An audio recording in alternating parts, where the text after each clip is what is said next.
pinaghahandaan talaga namin na mas masarap yung may emergency fund kasi pa ako doon sa ref. I could always be the one you wanna call me for.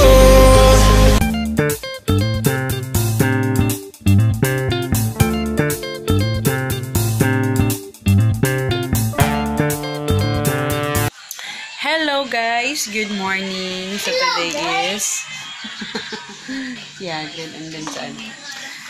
Ano ngayon? Today is anong petsa na ngayon? March 2. Ayun, ang dami kong gagawin, ang dami kong kailangan tapusin ngayong umaga dahil mamaya mag-half-day si Papa, kailangan namin magpa-check up. So, hindi pa ako nakapag-upload ng video, guys. Medyo ilang days na ba? Wala na akong upload kasi walang internet. So, hopefully sana ngayon meron na, no? So, pag ito ko siya, gagana ko dami yung aking gagawin ngayon. So, ganyan siya kadami yung aking to-do list. Sobrang dami, kaya ayan. Actually, Friday ngayon, pero kailangan ko mag-grocery dahil nandito si Papa. Mamaya si Papa kasama ko. So, siguro kasi wala na kami bigas. Naubusan kami ng bigas, guys, para hindi na ako makapag-grocery sa Sunday. Dahil pupunta na lang kami kina Ma'am sa Sunday para straight na doon lang kami. Hindi na kami aalis. So, yun. Ang dami kong gagawin. So, ang gagawin ko ngayon is nag-ano ko sa pasta. Kasi may sobra kami na pasta nung medyo matagal-tagal na to. Kailangan ko siyang lutuin kasi nasa meal plan din namin to mamayang hapunan. Pero feeling ko hindi kami makakapaghapunan dito. Pero lutuin ko na lang siya for the next na hapunan. Kasi mamaya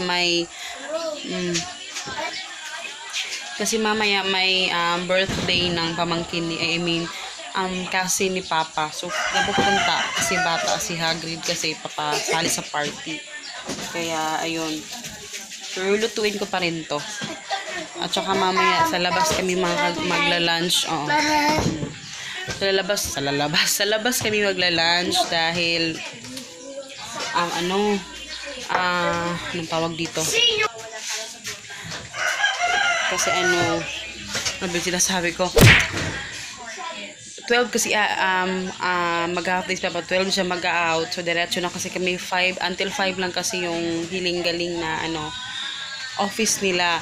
So kailangan naming kasi mag-withdraw pa kami ng kasi sure kami may mga yun. So yun ang good thing talaga. Ito talaga yung mga pinaghahandaan talaga namin na mas masarap yung may emergency fund kasi anytime kasi ganito talaga hindi namin expect na alam mo yung si Papa kasi ilang beses sa si Papa talagang may kailangan na pa-check up yung mga gamot niya, ganun, yung mga maliliit na check up, ang laki din na kabawasan talaga. Pero sobrang thankful kami kasi hindi kami nag-aalala talaga kung saan kami kukuha ng pera. So ngayon kasi hindi na talaga niya kaya yung angkatin niya talaga sa so yung sa doctor wala kasing findings na parang ba talaga yung findings na parang lang kung lang yung masabi ng doktor, hindi ko daw maintindihan kahit ba yung sinasabi ko, sabi ng doktor ganito yung sakit niya, tapos may mga reseta, hindi siya nag-e-effect, parang ganon. Kasi parang hindi din siguro sure yung doktor kung ano yung problema. Kasi sa test niya wala, malinis naman yung hindi siya high blood, hindi siya mataas yung sugar, okay lang. So wala. So binigyan niya kami ng gamot na kung ano yung feeling niya na mas pagaling din sa sakit niya. Pero feeling ko talaga yun sa kinakain talaga ni Papa noon, parang nag-effect na ngayon yung mga kinakain niya kasi medyo lumalaki na ngayon yung edad ni Papa, siguro ngayon yung lumalabas yung mga sakit, ganon. Sabi ko kailangan pumunta tayo sa hiling-galing dahil ako naniniwala talaga ako, guys, na sa natural talaga kung yung kinakain mo doon ka nagkasakit, doon ka rin gagaling sa kakainin mo. So ayun. Pero sa hiling-galing kasi meron kasi silang mga herbal na medyo mahal din kasi yung mga gamot nila kasi nag-search ako sa online. Medyo mahal din yung mga gamot nila na mga herbal. So, kaya naghanda kami ng pera para mamaya. Kasi, alam niyo, just in case, hindi kami pabalik-balik. Pero malapit lang naman doon sa amin. Pero pupunta pa kasi kami doon sa ano, para kumuha ng pera. Tapos, kung dito sa amin sa bahay magsa-start, medyo malapit lang. Pero pupuntahan pa namin si Papa kasi. So, ayun. So, guys, sa mga walang emergency fund, talagang inaano ko kayo na talagang mag-ipon kayo para sa emergency fund dahil anytime talagang pwede mangyari yung mga pagkagastusan. Darating talaga siya. So, ayun. Yun lang. Tapos mag-meal plan lang ako guys para matapos ko na dahil yun, kailangan ko mag-meal plan today. So guys, tapos na ako magluto ng pasta, noodles at saka yung sauce. Dahil aalis na kami ngayon dahil may pupuntahan pa ako bago kami punta kay Papa. Ito pala oh, ayan yung sauce. May extra pa kasi akong sauce na ano, extra sauce pa ako doon sa ref. Tapos cheese. Ang dami ko pang sobra kasi. Teka lang. Yeah, ayan siya. Ayan. Mimix ko lang to. Ang dami ko kasing may sobra pa kasi akong sauce doon. Tapos yung tawag dito. Cheese. May cheese ako na isang maliit na ano. Inubos ko lahat dito. Dito ko na lang inano sa sauce. Tapos, yun lang. Wala itong ano, walang hotdog. Ano lang talaga to? Ground beef. Tapos sauce, yun lang. Diba nung sinare ko sa inyo, mayroon yung sweet kasi yung sinare ko sa inyo. Yung may condensed milk. Ito wala. As in, plain lang talaga siya. Garlic powder lang yung nilagay ko dito. Paminta. Tapos, konting toyo. Yun lang nilagay ko. Para salty naman siya. Hindi ito ano, medyo sweet siya pero mas malakas yung lasa sa salt. Hindi talaga yung ano, sweet na sweet. So ayan. Tapos kumuha lang ako ng konti, titikman ko kung ano yung lasa. Pag ano, pero mas masarap kasi itong ano, mas masarap na ito mamaya pag mas na-note na yung sauce niya at saka ano na siya, malamig. Kaya ayan. Guys, paalis na kami. Problema ko ngayon, may pick up ako today.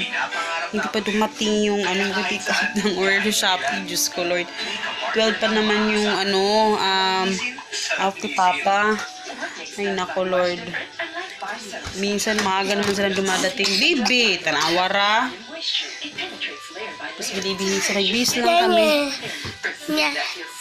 Nagbis na lang kami. Ano, pagdating diretso na kami paalis. So, ayan.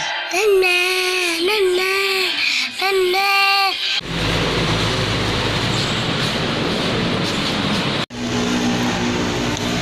Excuse me. Maglagbok lang ta dito. I could always be the one you wanna call when it's cold outside. I will always be the one that's right here standing by your side. Open up your heart and let me in. I promise not to break you. I promise I'll be all that you want. So let the end in my heart before love. Hello guys, pasensya na ano, ngayon hindi ako masyado nag-vlog kanina kasi sobrang init, no? Tsaka pumunta kami kanina doon sa Hiling Galing doon kami. Hindi yung sinabi ko sa inyo magpa-check up. Magpa-consult. Consult ba 'yon? Magpa-konsulta ganon. Pareho ba 'yon konsulta tsaka iba kasi yung check up eh. Pero ayun, nagpa-konsulta kami doon tapos pakita ko sa inyo nabili namin. Ito siya guys, healing oil. Medyo pricey ito, 450. Ayan siya oh. Healing oil. Effectively controls ailments and diseases. This is 450. Tapos ito naman, sabon to para sa ano ni Papa. Sinabon niya ito nga kanina kasi umalis sila dalawa ni Hagrid. Sinabon niya. Sobrang hapdi daw. Ayan, this is ano. Kano ba to? Kano ba to? 200 ata. Ayan, 200. Parang ganun yung presyo niya. Pero ayun, para sa skin lang naman niya. Tapos itong healing oil, medyo makati din siya sa ano. So feeling ko effective siya. So, i-update ko kayo kung okay. Pero, ayun. Tapos nun, pumunta kami sa Kaisano dahil bumili kami ng tinapay at saka, sapatos ni Papa sa trabaho. So, yun. Tapos yun, umuwi na kami kasi sila Papa, hindi na ako sumama. Pumunta sila doon sa kanyang anak ng kanyang pinsan birthday. Sila dalawa ni Hagrid. Sila lang dalawang pumunta dito doon. So, hindi na ako sumama. Kasi may mga gagawin pa ako, guys. Mag-edit pa ako ng video. So, yun. Yun lang. Tapos, ako lang mag-isa ngayon. Nanood lang ako ng TV. Sorry, guys, sa makalat na background. Pasensyahan nyo na. Pero, ayun. Nililinis lang ako. Ayun ako. Sobrang init lang kanina, guys. At saka, finally, after 38 years pala, na-upload ko ng video. 2 video yung in-upload ko. At saka may nag-message sa Instagram kung kumusta na ba daw ako dahil 4 days na akong wala upload. Ayan, pasensya na. Okay lang naman ako.